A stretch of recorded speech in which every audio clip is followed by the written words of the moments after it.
if I woke up in the last game that I played, I would be living the dream. Kirby's Dreamland. Kirby's Dreamland. Is that what you last played? Did I tell you that's what I've been playing? No, that's not right. That you are Joe. If that is what you've last been playing, I just named a Nintendo Switch game that I thought was quite funny. That's the game that I'm playing. No, what, the Forbidden Land, where it's called? Yes. No way. I literally. No way. Me and my girlfriend are playing it to co-op mode. It was her idea. No, this is just a bit, isn't it? This is a bit. I swear on my mother's life that's the game that I was about to say. You guys are mad. so in sync. It's cute. Bro, that's crazy. I've never played a Kirby game in my life. And you just pulled that out your ass. I would never have expected you to. 1. Hello and welcome once again to everyone's favourite podcast. I put it out there. It is. And it's called... Should we do the jingle? Okay, fine, we'll do the jingle. In the lobby. In the lobby. No, it's not like it. Oh, sorry. Do you not know the whole song? I don't know. Because the last time you did the whole song. No, Stevie did the whole song. Oh, Stevie it was here Stevie. for it. But we've got a very special guest today. It's my arch rival, my nemesis in the esports hosting world. I'll take it. Adam Savage, look, this is a pleasure to have you here. You are an OG of the esports scene. Thanks, mate. I'll take that. One of my best friends. Yeah. That's facts. It is. That is facts, yeah. And you're here. Welcome. I am. How's it going? It's going great. And thank you guys for having me in as well. And OG, I feel so old now. But I think I have been there. Thank you. See, usually he gets bullied for being old, so he's trying to turn the tables. Don't listen to him. Don't listen to him. I wouldn't go as far as whippersnapper, but it's I've been in the business for a long time now, working in gaming in general. Yeah. But my dream has always been to be on this show in the lobby. I saw it now, so I thought, Harrie and Iain together, combining forces, have to be there. Yeah. On our 4th episode. Yeah. And this is the first time we're recording an episode since the podcast has been public. Yeah. So before we recorded 2 or 3 episodes. We got some in the bank, didn't we? Yeah. We did get some in the bank. Then we released it, and this is the first one we're recording since we've released it. So I'm very excited. Yeah. Now we get to talk to the audience and then come back with ideas and things that they say, and it's great. Have you got any ideas for a jingle? Because obviously I came up with in the lobby. I didn't know what was happening then as well. You started singing, I didn't know what was going on. In the Navy, you know. I got that. I definitely got that. That was introduced in to the me on lobby. the I first mean, one. you can maybe kind of like 50 Cent, family in the lobby. I feel like that's definitely a bit of your forte. In the lobby. It's a lot of syllables. Too many syllables. We'll stick with in the lobby. I like that too. Yeah. Maybe around Christmas time, have something like a silent night, twinkle, twinkle, kind of vibe. I'll play the triangle in the background. Yeah. Like I did at school. Yeah. Yeah, great. Sad times. So let's do that next time. Listen, Sav, right? Yeah. It's a... Sav. Savvy. Oh. Savvy baby. Savvy baby. There you go. So the thing with esports is I meet lots of different people who work in it, whether it's casters, analysts, and then of course streamers like yourself, Harrie, who've then gone on to do hosting. I've seen a little bit. We did an event recently together, me and Harrie. We did. Me and Harrie met through streaming. We did. We met during kind of I think it's 2020 maybe 2020. I think it must have been 2020. Yeah. Time goes so quick now that I wouldn't be surprised if it was 2 weeks ago, but it was in fact probably 3 years ago. I don't know where we are. Point. I have no idea what year it is. But we met playing Among Us. Among Us, and that was a really great time. It was really good. Is Among Us getting a pro scene? I wouldn't go that far. But I think people land in this space that is gaming and esports in different ways. I've spoken to people who've come from, used to be a moderator or whatever, then worked their way up to being on camera or casting or hosting, whatever it might be. My background, I came from local telly, radio. I got one gig with the ESL UK event, and from there, I just fell in love with it. Mm-hmm. Where did it start for you, Adam? What was the origin of your esports career? My, journey into esports, if that's a thing. Journey into esports, yeah, that's a thing. It began with I guess gaming entertainment, right? So, I wanted to be a presenter, a host in some capacity. The Dermot O'Leary of gaming. That was my vibes. I wanted to do that, and I got an opportunity at a company called Jinx TV, which is a kind of a new TV network that still exists today on Sky and such as well, where it's just like content based around games, kind of like a guides to things, that kind of stuff. And my kind of inroad there was writing scripts for where these 4-minute 30-second segments that had to be 4-minute 30 seconds specifically for the channel, for a contract they had. So you're writing bits about the top clubs in Tiger Woods, like general stuff, and there's obviously fun things too. And then worked my way up to being a presenter in front of camera, doing the kind of things like, kind of talking about favourite games and doing voiceover work and basically learning the craft also what year behind are we talking camera. here? Mate, we're talking 1972. when I was 45. No. So 2010. Yeah. So 13 years been in gaming now. Were you alive then, Harrie? I was. Okay, I was. Yeah. Tell me. So Jinx TV is someone that I don't think I ever watched Jinx TV. Was it specifically just about like gaming video games?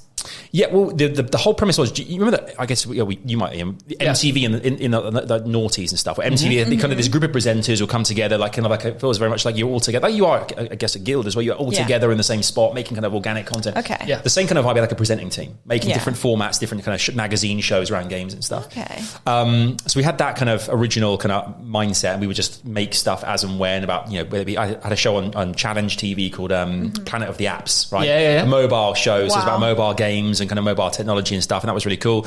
Great name, man. That is honestly fantastic. And now Will.i.am has stolen the same bloody name for a show that he's doing. I'm like, that. There's got to be some kind of like copyright issue there. What is it? Will.i.am's. He's trading on my toes. With apps? With like? I think it is. I think it is. What? And if so, I need to call him. That's really weird. I don't know his number, but still, I need to find out how that's a thing. So Jinx. Is that like, because I can't remember watching anything on TV that was specifically based around games. Yeah, It's like one of the first iterations of like a gaming show. Thing, I think that Jinx TV, it was like, so let's be honest, TV is, it's not what it was Falling right now. off. Definitely not where it was. No, It's not. But I think that it's like certain channels like picked up on, I guess, newer entities in the entertainment space and culture towards the back end of TV's successful run. Okay. Yeah. And Jinx was like a bit of a pioneer, I think, for gaming, because that was before everything really moved to Twitch and online and whatever else, right? Is that accurate? Well, yeah, because I think 2009 is when YouTube started. I think 2009 is YouTube origin kind of year time, and then that was so the digital platforms were kind of starting to become a thing online, and TV. I think the idea was that entertainment, there wasn't anywhere for it. I mean, there used to be a TV show in like the 90s a long time ago called Movies, Games and Videos. What a show that was! What a show! There was Games Master, all these other kind of shows. Yeah, these great shows, and I think that they were trying to do something similar, but I think there was that transition where people started to watch other things. But we tried, I guess at the channel we evolved with it. But me as a presenter, I kind of really grew in that time. So I was producing things. I started to do other things, like I started to work with a lot of popular YouTubers, hosting and producing like live events for big companies like Endemol and that kind of stuff. So I was working with the Dan TDMs and Ali A's and all sorts, which was great, and it kind of really helped me grow as a kind of knowing all kind of different facets of gaming. And esports kind of came into it, I think, probably about 2016, where I started doing, I think my first thing was like the Halo European Championships or something. And it was just, I had the skills, I guess, as a presenter, to stand up on a stage and say things about gaming where there weren't a lot of us doing it at the time. But now Billy Big Time, Iain Chambers come on the scene. He takes all my work, so I hate you, mate. I hate you so much. We went so impressive, honestly. Yeah. I can't imagine wanting to go into, like, if someone tells me that I have to present something, that's like one of my worst nightmares. Or like stand up and host something. You're so good at it, podcast, for Christ's sake. Yeah, but if it's like, okay, this is like pre-recorded and I'm in a very comfortable environment, but if it's like live streamed in a place that I've like on like a TV channel or like, a massive streaming service, and I have to be the one running the show, that is like my worst nightmare. The fact that people actively want to go into that and like want to do that is like it's just so fascinating to me. I think it's in your blood. I know it sounds weird, but like it must be. Yeah, from a young age, like when I was, my mum always brings it up. Like when we'd go to like a play at theatre or something when I was a kid, and you'd get to that point where someone on the stage would be like, okay, we want someone to come up, and I'd always be jumping up and down. Really? Like, I want that to be me. Because would be I'm like hands down, like sinking into my chair. Like that's not. I think you know what it is. I think we're similar as well. Kind of come from that kind of. We didn't go straight into esports. And I became kind of through like TV or whatnot, and trying to get into it in that way. And we're on stages and you have all these people in front of you. And I think both really appreciate, we talked about this loads, by the way. Yeah, we do. About how we appreciate being there in front of like a live audience, and you're kind of looking out thinking, I'm so lucky to be in this position. So you guys love being the centre of attention is what I'm hearing. You know what it is? My wife hates me for it because I do it at home as well. She hates me for it. So yeah. I think for me, it's more about like, I just love the pressure. Really? Yeah, like I was thinking the other day, like we've done some big events, and there's a big one coming up in Japan that we're actually working together. Come on. Come on. I want to go. Can we're I going to Tokyo to get that +1 invite? Do you know how rare that is, though? That two good mates as we are to go and work on the same show in the same kind of capacity, in somewhere like Japan, like that's crazy. That is absolutely. What amazing. is that for again? Are you allowed to say what it's for, or is it top secret? I think we can say what it's for. Yeah, it's Red Bull Homeground. Yeah. Okay. So it's Valorant. So huge off-season Valorant event. It's going to be amazing. It's going to be crazy. I was in Manchester last December for like the kind of Manchester Homeground, and it goes from Manchester to Tokyo, Japan. It's quite neat. Quite Manchester's all right. I know where Manchester's great. Yeah, but it's not Tokyo. But it's not Tokyo. Let's be honest. So it's like that. Sometimes I'll sit and I'll think, you'll do an event, or sometimes beforehand, and this might freak you out, but for me, it gets me going, right? Okay. So I'll think about the budget for the entire event. Okay. The production team that's been brought in for the entire event, all the players that are getting flown out, the stakes, the magnitude of it all, and just the overall cost of what it's going to take to put this event on. And then when it kicks off, the red light's on, it all starts on some kid from Hull. And it's like, that's a lot of pressure. Sounds like my worst nightmare. You've got to be the one to deliver the product to the audience and make sure it all makes sense and whatever else. And I sit there and I think, I don't want to swear, but let's have bet you feel like a superstar afterwards, or like during the process. You probably do feel like, oh, I'm quite cool. Like this is happening because of me. It's weird. I mean, I don't know if because you talk about pressure, right? With like being in front of the camera and having things, particularly in like live situations. I've had to, obviously not just esports, but I've been lucky to work. Like, I worked for ITN doing red carpets for a while. Red carpets, interviewing celebrities on the red carpet. I worked with like doing Comic-Cons and having panels with like major like A-listers, stars you're kind of interviewing in front of a live audience. Yeah, there's that added pressure as well.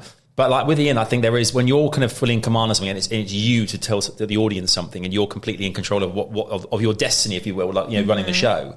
I take a bit of comfort in that. I don't kind of find it as kind of it's kind of because I know that what I do for a job is and that's my role. Yeah, and they've hired me to do this job because I can do it competently. So I'm like, okay, that's cool. They have faith in me. This is good. A lot of the time, are you like reading your script off a Telecaster, or is it just off the top of your head? So there's two different. I mean, it all depends on the production company. So like there'll be certain ones where there is an auto cue, and I've got a lot of experience. This has become a podcast about us, but I think it's interesting to hear about, because a lot of people wouldn't really understand like what kind of work goes into it, or like So I imagine a lot of people are like me, where they think, oh my God, that's my worst fear, like going up and having to host something on stage in front of thousands of people. It sounds terrifying. So I used to use autocue every day when I worked in local TV. And when I first did it, I would trip over every single line that came up, and it was horrendous. I used to do sports bulletins that would take me, it'd be a 30-second record, and it'd take me an hour because I just couldn't get through it. It was really awful. Yeah, this is at the very beginning of my career. Was it your breathing through it? Because it's like breathing. Like, do you know what I mean? No, if I tripped on one word, I'd say start again. Now, do you know what I mean? I was too much of a perfectionist at the very beginning. That's what I would be scared of, like tripping over my words. If I was doing it live, there's no pre-record. Like you can't just cut it out. You've just said. You've stuttered. But then like there's events now where I could, if there's autocue, I'm like, this is great. But then I prefer without. So like when I did the 6 Invitational in Montreal this year, like the entire thing was just, I wrote the script having breakfast the morning of. God. And then when I went out there, I just thought, I don't need it. I'll just go out and see what happens. And I just went out and said what I wanted to say, because like it's such a weird feeling. Like I remember there's like a countdown in your ear, and I've got like 3 seconds before I step out, and it's like a sold out crowd in this big hockey arena in Montreal. And like there's an orchestra that's just finishing the final moments of like the violins and stuff, and the director goes, Iain, you ready? And cue. And for a moment I'm like, oh, have I got this? I don't know if I've got this. And I go, oh yeah, I've got this. And I just go out, and it's just, and then from that point it's like, Do you like roller coasters? I love roller coasters. Do you like roller coasters? Yeah, but I'm crap with motion now. I don't know what it is. I think a long time ago there was a gaming event. There used to be a lot more gaming events, right? So like a game would come out. And I remember Dead Space, the game Dead Space? Yeah. Oh, it's just so good. I love Dead Space, right? I think it was the launch of Dead Space 2. And the PR team there at the time were like, look, we're going to invite people down to the Farnborough Centrifuge. You know, they test like the RAF pilots and that big arm that spins you? Yeah. Because it's like space related to a degree. Yeah. Man, ever since I did that thing, I went to like 5Gs, and they were like, and the way you get out of like, because basically all the blood from your head goes to your feet. So you can't see when you're at that kind of level. You just remain conscious, right? This is a gaming event. This is a fun day out. This sounds horrible. Right, it was horrendous. And they're like, never been the same since. No, but this is it. They say to you, when your blood goes from your eyes and you can't see and it goes completely dark, squeeze your feet and rush the blood back to your eyes again. I thought, this doesn't sound like I should be here doing this. Oh my God. But so, and ever since that, like I did that. And obviously I think pilots, I don't know what it is, but I think because I'm quite a tall person, the blood took a long time to get back to the eyes, right? I don't know what it is. You had bloodless eyes. I haven't been the same since. But I think I rushed it back and I was fine. But I was sick for days. Ever since that, that is the moment I cut off saying, ever since that, I am terrible with roller coasters, plane journeys, cars, motion wrecks me. So to answer your question, not great roller coasters. So I'm wondering if it's like an adrenaline thing. Like, do you guys feel a rush of adrenaline when you're about to go on stage and host like a big event? Yeah, I do. Yeah. And the terrible thing is the crash afterwards. Like the days after I arrive home after an event. Yeah. It's not even like sadness or anything else. It's just like this empty. It's really hard to. It's this empty feeling. Usually it's the opposite for me. If I do like a big event, I feel like I'm on I'm so relaxed afterwards because I've been through so much like pressure and stress that afterwards I'm like, I can take anything now. It's like being a best man. I've had a chance to be a best man a few times at weddings. Probably. And until your speech is done, there's a constant pressure. You can't relax. You're constantly on edge. Think I've got to deliver this and make it competent, make sure everything looks and sounds good. And it's really funny because I'm really funny. It's really funny. And you do it and go, okay, fine, it's done. But I mean, one of the, you talk about the kind of crazy moments, and I've been very lucky to do tons of different things. And I used to think of the Blast Pro series, right? So that's Counter-Strike, kind of like exhibition. CS2 out now. CS2 out now. It was a Counter-Strike kind of exhibition thing. And best teams come together, live audience, one day, big spectacle. And it was in Denmark for Copenhagen. It was like the big grand finals. And they were like, okay, do you know what I don't even know what the Tivoli Guard is. The Tivoli Guard is like, imagine like a royal guard in like, London with the bearskin hats and whatnot. A Tivoli Guard's similar to a degree. They look similar. Yeah. It's a big thing in Denmark and everyone's got, has like, the red jackets and it's very kind of like, they've got like a band and things. And they were like, Adam, we're going to dress you up like a Tivoli Guard. This hasn't happened before. You're going to go there, actually go to the Tivoli, kind of guard place, get your kind of outfit and come out on stage and then deliver the opening of the show in front of 12,000 people. Is that the image? Wait, there's a picture. No. There's a picture on my Twitter of me. But that is that same arena. But that was after I got changed. Right? Okay, so I did this for the opening. But they didn't take into account how hot those outfits are. Yeah. How sweaty they get, and they want me to. Do like a triangle to finish the song that plays because they're playing like a live music, and I finish the thing off, and then that transition where everyone's clapping, go into my back pocket, take out the cards, hand my hat to a child, and go welcome, all in the space of 10 seconds. With 12,000 people watching and people are at home as well. Did you do it? Please. I did it, but they didn't take into account how sweaty I was, and my cards are sliding on my back. And I remember looking at my cards, and they were drenched. And I'm thinking, no one can see this, but this is the most horrific thing I've ever seen in my life. And the kid that I give my hat to is going, looking at me, this wincing face, thinking, "You look disgusting." And I was there going, thanks very much. Here we go. It was, one of the... but these are the things you do. These are the moments to tackle these and just get through it and go, no one understands this. You guys are putting me off doing that more and more. It was great. Well, Fortnite has become a big part of your life over the past couple of years. That's funny. It has, big time. And, we've got the FNCS Global Championships very soon, like imminently. Yeah. How was it? Because obviously we've both done stages of this most recent major. I did Major 3. You did Major 2. Yeah. The competition is super high going into this championship. It's quite hard to sort of pick a winner, isn't it? And they've just announced the prize pool as well. So top prize is the top prize is $1 million for the winner. So I think it's a $4 million prize pool. But 1 million for the winner, which is absolutely I find ridiculous. I use Fortnite as an example. I know there's lots of obviously esports where there's big money prizes. But when people say to me, how much do these players earn? I always go, the FNCS Global Champions is $4 million prize pool. They're like, what? People can't believe that. You said the international, the Dota 2 event. I think their prize pools are 30 million now each year. That's what I was going to ask. What generally has the biggest prize pool out of esports? Is it Dota? Well, because I know that Dota has been around for like a really long time, but also Fortnite is like really up there now. Well, League has a big prize pool. They do. As well. League, What's great about the likes of Dota is they've got this system, and I'll get into it with Fortnite because Fortnite's got something similar in place.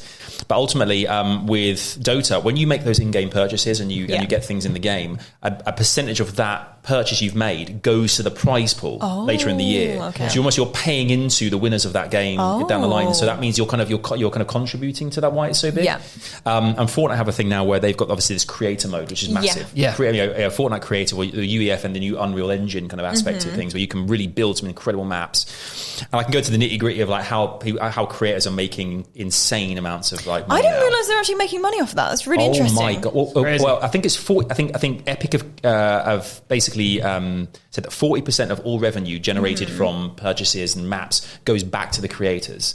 So a big chunk of profit or revenue goes to the people actually making the maps and things. So there was Only Up. Only Up? Yeah, I remember Only Up. So Only Up, I think some chap in France built an Only Up Fortnite version. Yes, I remember. And the rumor is that in that 1 month, because of the amount, because basically it's all divvied up in like amount of time spent in your map and the amount of players concurrently you're getting as well. And I think that one guy made $3 million in 1 month because of the amount of people playing that map. That's crazy. Just spending time trying to get to the top.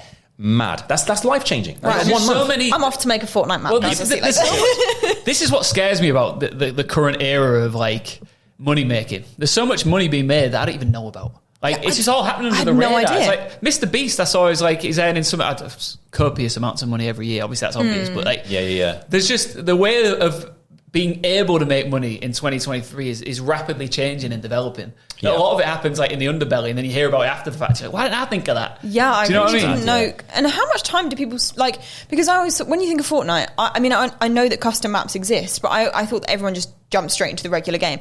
I didn't realise there were that many people actually playing like creative custom maps. I think what we're seeing now is as of recording this, I was working on Twitch Rivals this week, and so Cypher PK is a big creator, big streamer. It was a thing called a Fortnite Creative Gauntlet 3, right? So you got a few recently. There was one with the squatting dog. There's a big creators attached to these things. With we had Clicks and Booger and massive like players competing, as well as like big streamers like Somerset and things as well. And it's all based on maps. His kind of company that he worked with, development company making maps, Cypher, were playing like Rocket Wars, Tic Tac Toe on his maps that his company developing as well. Okay. So I think competitive creative mode maps are becoming way more. Fortnite Comp now is merging these third party events with like there's more options now, not just traditional build and zero build Fortnite. So it's crazy how big it's gone. I did used to really like Fortnite, like when it first started, but like with many other people, the building aspect of it, like that was just not something I could get good at. Well, that's why it's cool that they introduced zero build, right? Because then that just like took the pressure off for losers like me. Yeah, exactly. And it gave us a second chance. Well, we did this year. I hosted Gamers 8 out in Riyadh in Saudi Arabia. That was zero builds, the biggest I think the zero builds event we've ever had, and that was I think that was a $2 million prize pool. So even that for like an event was massive. But the prize pool, the Gamers 8 stuff in Saudi is like changing everything. Because, and the thing with it is that it's setting a standard for like the broadcast production values and everything. Like, because I did the Rainbow Six stuff over there as well. And it's just crazy. Like, it's becoming, and that's why, like, just circling back to the first thing we talked about, the TV show, it's just crazy to me because that obviously it almost seemed like ahead of its time. I never watched it, but everything is now just like anything gaming related for me has always been online. Like, I've never watched TV anything to do with gaming. It is an interesting anecdote, right?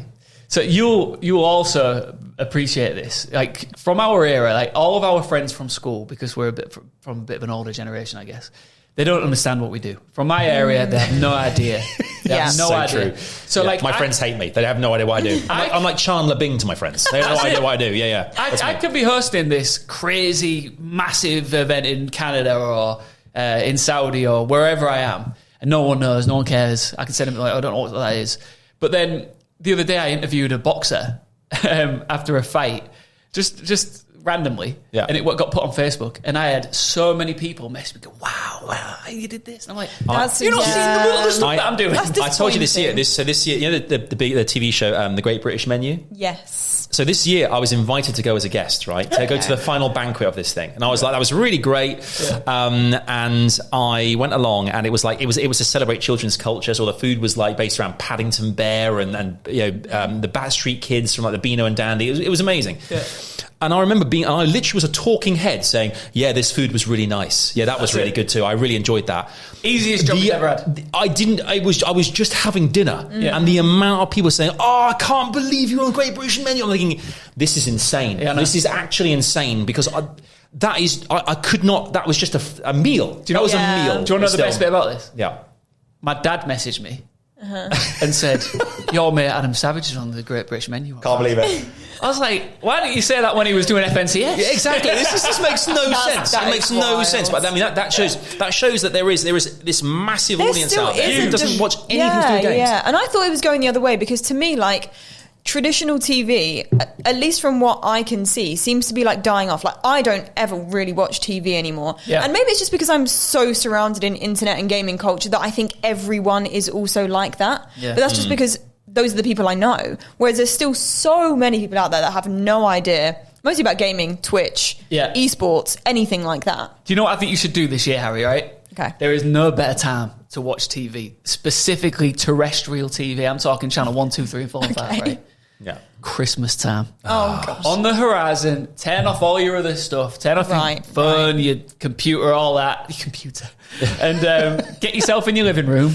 Pop telly on. Sounds like a nightmare. And just see... Pop telly on. Pop telly on. Pop telly on. And just see what Christmas movie's playing. And just relax and enjoy. Because you know what's special about that? Yeah. There is something special. When you watch Netflix, right? And at the minute, I'll pop on the latest series or whatever.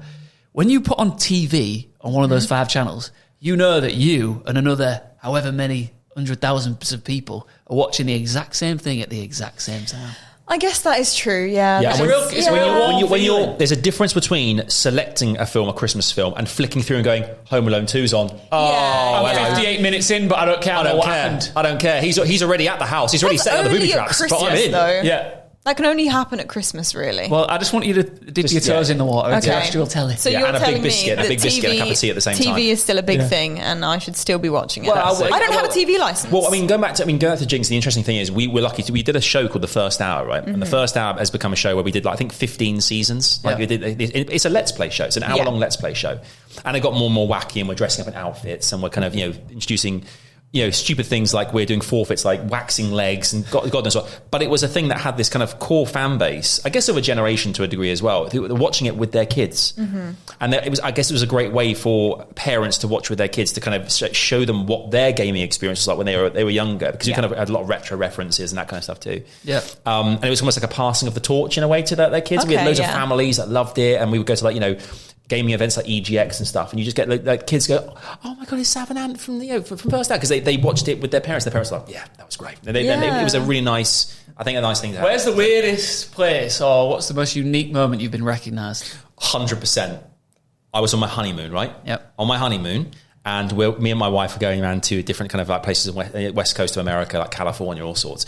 We go to Maui in Hawaii, right? And we're lying by the pool in Maui. Guy taps you on the leg. I'm like, "Sorry, yeah, you're right." He goes, "Just want to say, mate, I really love First Hour. You guys are great." And I went, "Sorry?" And he went, "Oh, just your show's amazing." I had the ocean behind me, the Pacific Ocean, at a hotel in the middle of this. And this lad's gone, "I'm with my wife and kids. I want to say it all week long, but I'm really good, mate." And I was like, "Oh, that's great." But really awkwardly, later down the line, we're at the airport and bumped into each other in the line to get our flight home. And I was like, "All right, a bit awkward then, because we'd already done the initial introduction. And I think his wife thought it was a bit weird that he was coming in for a second time. It was fine. But that kind of moment, you kind of go, that is insane. That I'm here in the world. I'm a completely different part of the world, and someone's gone, "Love your show, mate." That was really cool. You've been really cool. Yeah. Of course he has. Iain Chambers. Shut up. I've got 2. One's esports, one's radio. Right? Okay. So when I was doing your face from the radio, that's great. This is a really good one, actually. So I was when I was on the radio in the East Midlands, and I was at the gym in Nottingham, right? And I was on the phone with my brother, just in between sets, hanging and banging. You know what I'm saying? Put the phone down, get back on the machine. And this guy comes over and goes, "Excuse me, are you Iain from radio?"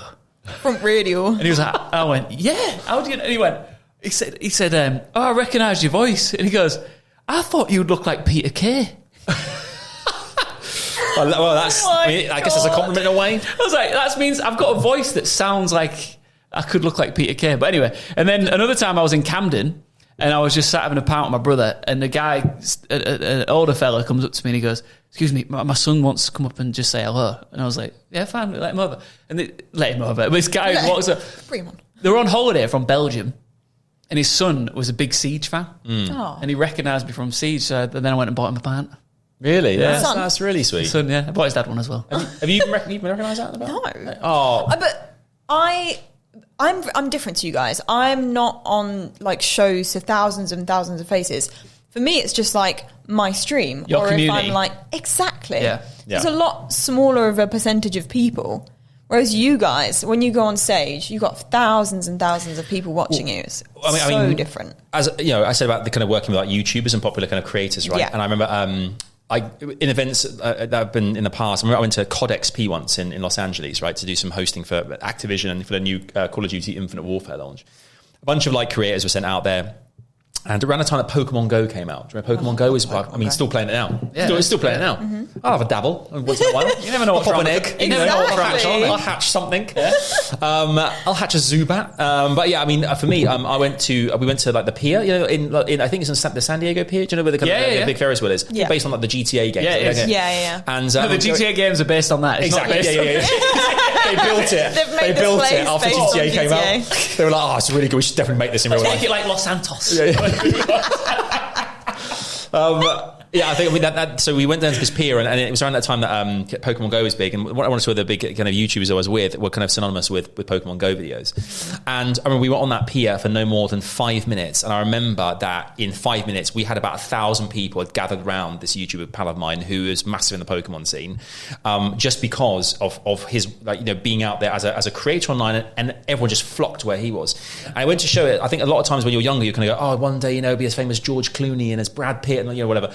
But in actual reality now, you see that the younger generation, like the demographic, the gaming superstars of today they command these massive audiences, and parents are like, they can't connect the dots sometimes. I don't understand how this is a thing. Well, that's what's crazy is that like you're talking about what we do and how you'd find it daunting and all that sort of stuff.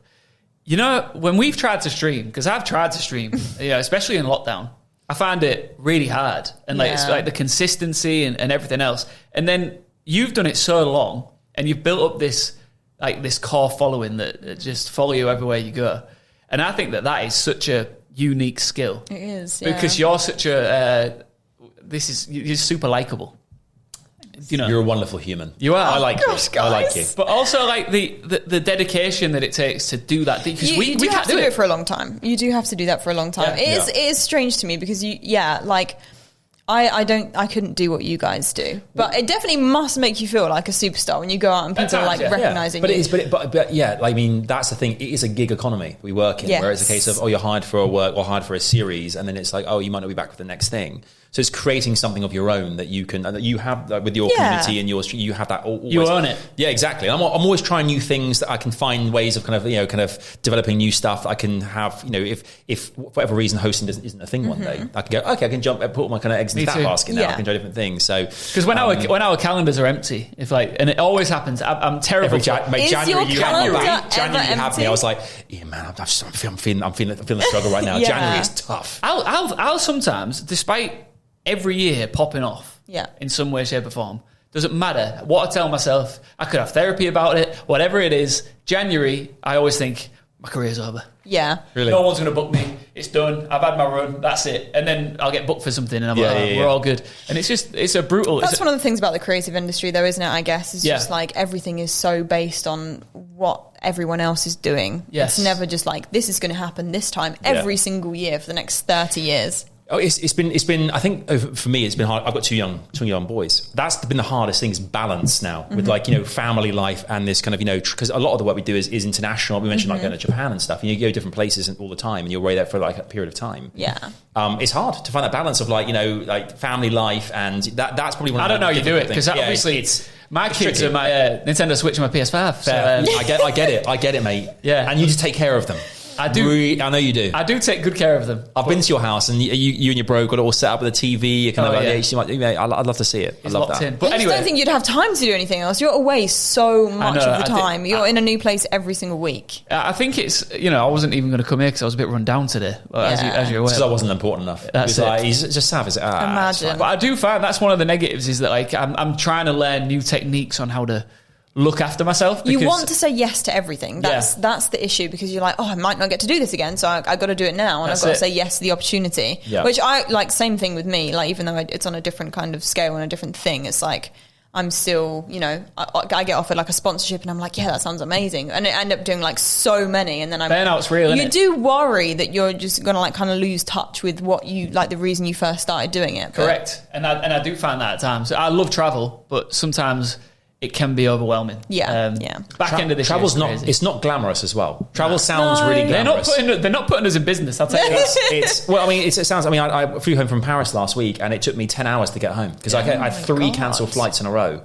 And I was thinking, it sounds really cool. Oh yeah, I'm going to France. It's not cool. Yeah. It's just annoying because you have to. I mean, it was lovely and I enjoyed my time there. But it's like, but I think with the travel aspect, it's like it is about balance. I guess over time you gradually find how best to utilize your time. But could never be mad at it though. Like we're living the dream. I absolutely love it. I just need to look after myself a bit better. That's all. Yeah. Savvy, talk to me. Like I just want us to both pick a winner for who we think is going to win FNCS Globals.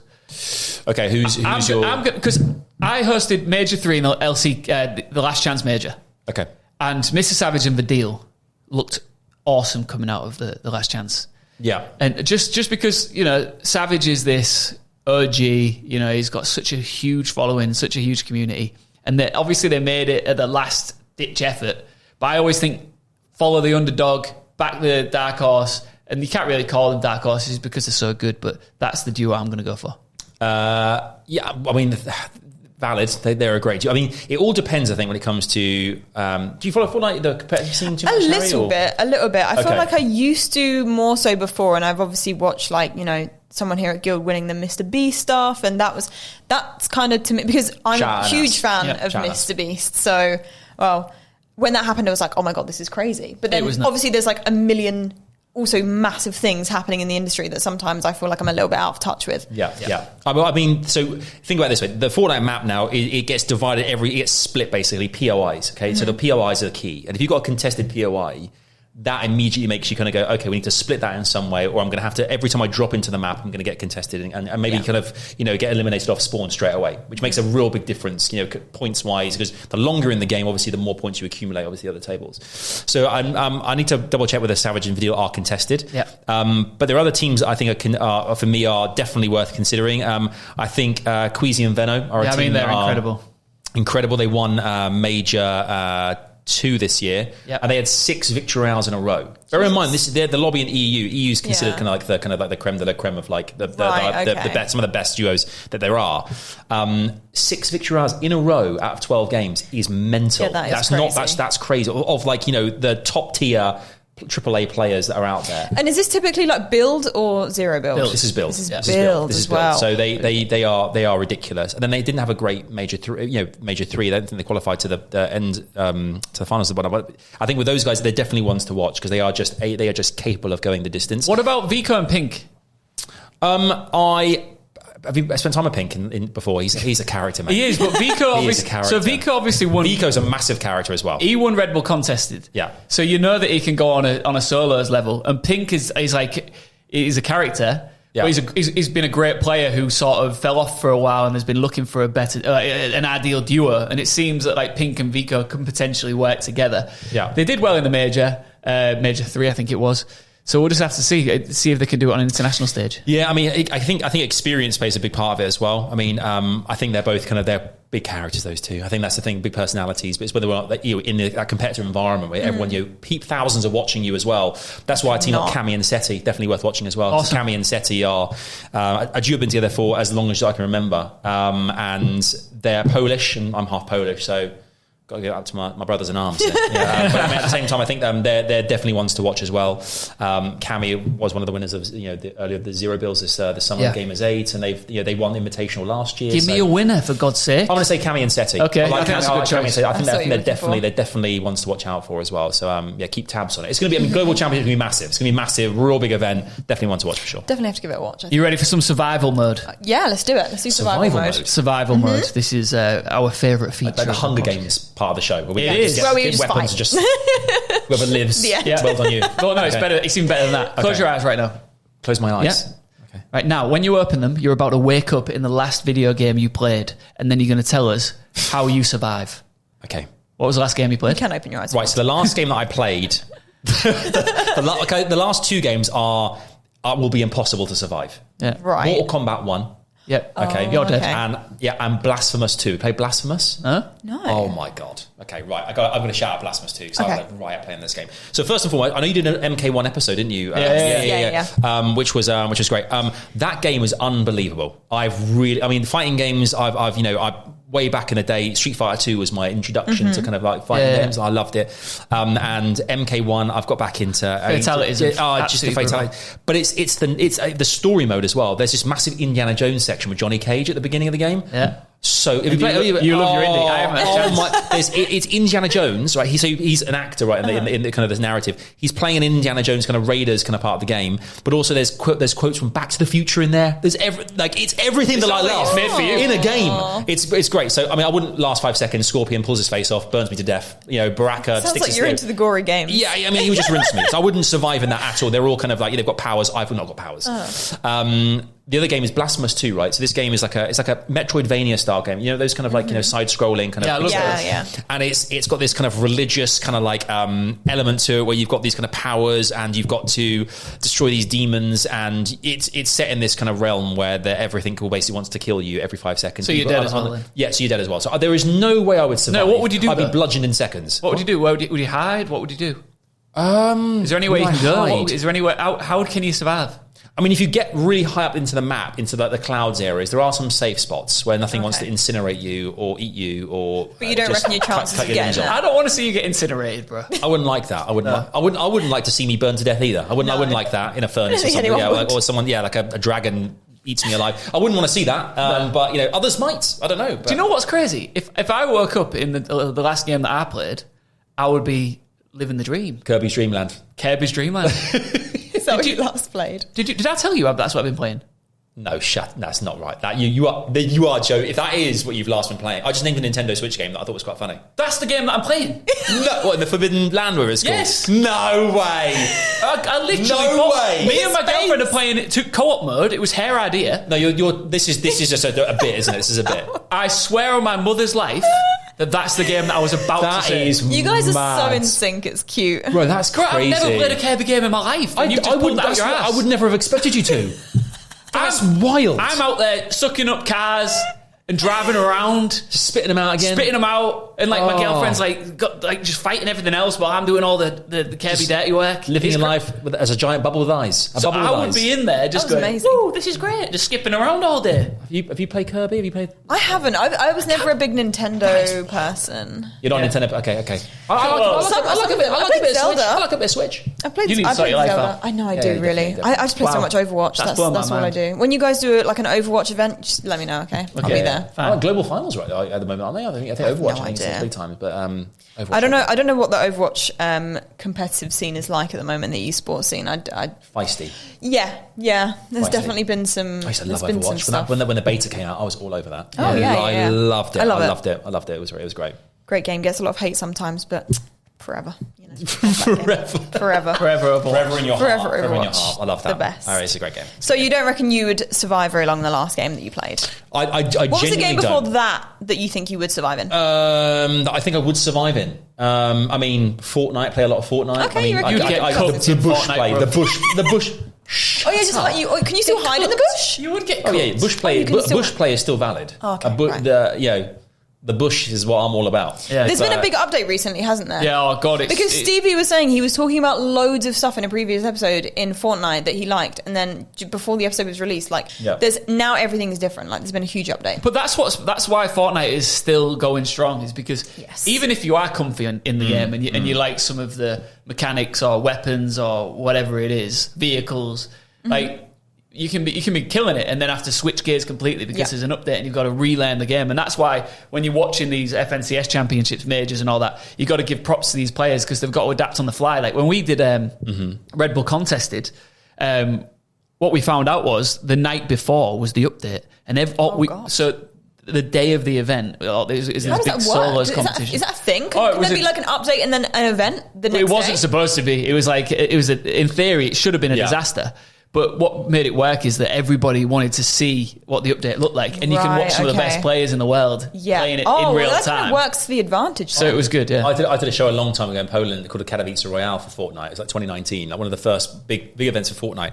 And the same thing, the day before the actual event, all these players, when they were flying out, they completely changed the season and the chapter for the map. And the map suddenly introduced cannons, volcanoes. Yeah. Some people's POIs had just disappeared from the map. And they were like, right, well, I don't know what I'm doing now. I'm just here. But does Fortnite not have I assume they're aware of all of the events going on. So do they, or do they not? They can't type. I mean, they've got their own calendar, I guess. They're in schedule. Yeah. So they are sticking to that schedule regardless. And there tends to be with a lot of companies, not disconnect, but you can't. The esports team can't always be in cahoots with the I guess otherwise it would make things quite complicated, wouldn't it? If there was the events are going to go on regardless, and the game is going to get updated regardless, so they can't always tie in their schedules for it to be. Just got to roll with it. And like you said, it does, I guess, work to the advantage of people who want to see that new stuff and see pro players playing. Sure. So why not? I challenge you to crowbar in the word cahoots in your next presenting gig that you do. I want you to get in that. Count me in. Sorry, I've just remembered. We have speaking of hosting,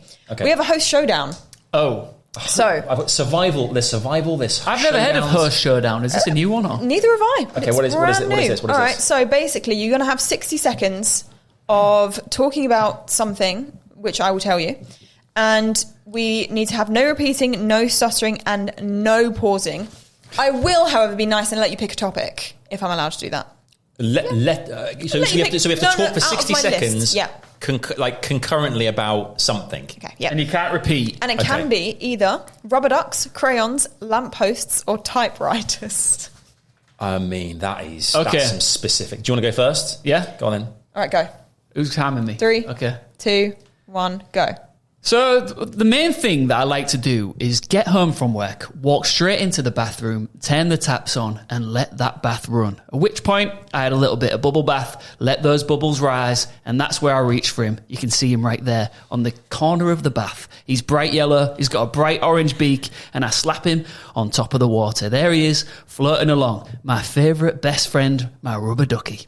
Then what I do is I dip my right toe in the water, make sure that it's not too hot. Ooh, it's a little bit hot. So what I'm going to do is I'm going to turn on the cold tap, fill it up. This rubber duck is bopping along, waiting for me to join him in there and hug him tightly. Here I am in the bath now. The rubber ducky is floating around my neck, giving me little kisses on the cheek, and I am looking at the clock and thinking, this bath is lovely. I've run out of time. Damn it. That was really rubber ducky story. That was to be fair, you picked a pretty difficult one. Yeah, you did. All you could talk about was you being in the bath, and I don't know how much you can really talk about what are the that. options? We've got rubber ducks, crayons, lampposts, and typewriters. Okay, let's go for it. All right. Ooh, a glass. Okay, ready? Let's go.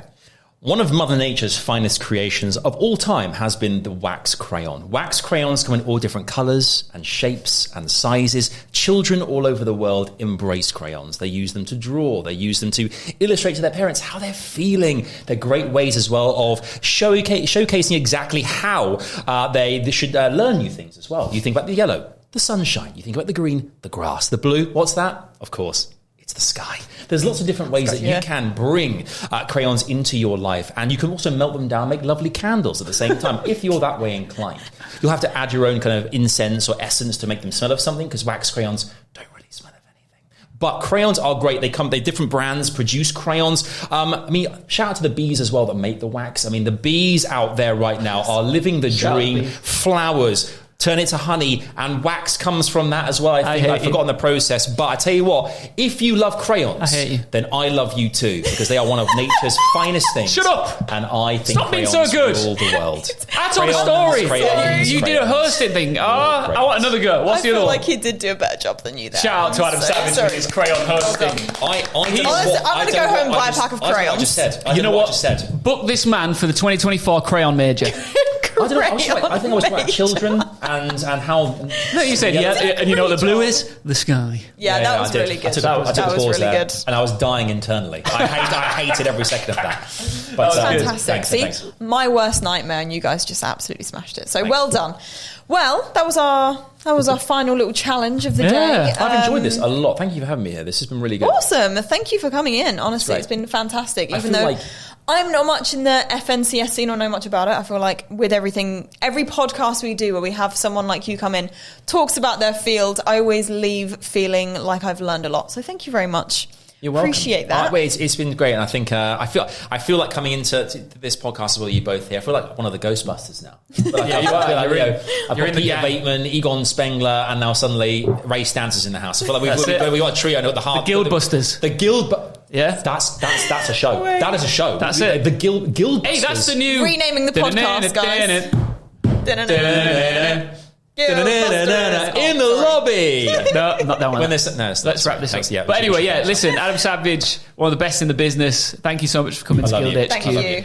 And it's been good. Great episode. Don't forget to follow and like and give us a 5-star rating. And as always, follow us on Twitter, give us your feedback, all that good stuff. We'll be out there asking questions. Thank you for watching, and we'll see you next time. Bye. Bye.